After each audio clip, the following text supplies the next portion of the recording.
Hi, Mary Ann Dozer here, talking dry fly fishing, but for this segment, I'm going to talk about fishing downstream. Most of the time I want to fish upstream. I think that's my preferred method, and you can check my video out on that. But occasionally, particularly on crystal clear water, I do want to fish downstream. One, I want to make sure I can do a cast, that I get a lot of slack in the line. The water's going to grab the fly, going to pull the fly in that loose line below it. The challenge is going to be keeping enough loose line to get that natural drift.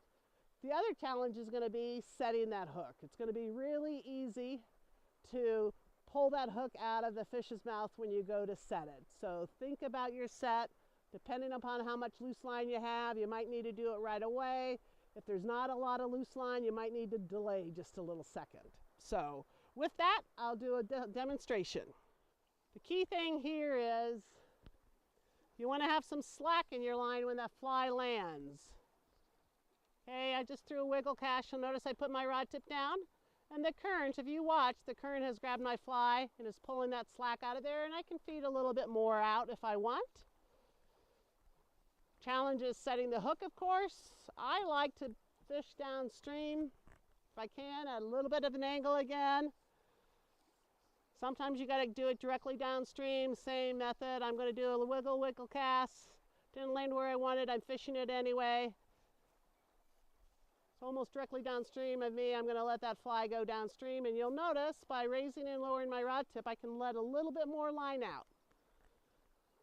I'm going to have to strip this line back. Don't be surprised if that fish takes your fly as soon as you start to strip it back, because it's going to make it look a little bit more alive. Fishing downstream, we're close up here. I want you to see the cast that I'm doing, as well as the line management methods I'm using as soon as that fly hits the water. So I'm casting. You're going to notice I stop high, but I put a little wiggle cast into the cast. Now I'm letting that loose line or slack line go downstream, and I'm just feeding it out a little bit, helping it out a little bit there with my excess. And I did that by raising and lowering my rod tip. Let's watch that again. I've got to pull my line in to cast. Casting, I'm shooting line with each false cast. I got enough line out. I'm going to stop high, wiggle cast, take that cork back and forth. I'm letting the current take that slack out of the line. Now I want to get a little bit longer drift by raising and lowering my rod tip and slowly feeding some line out.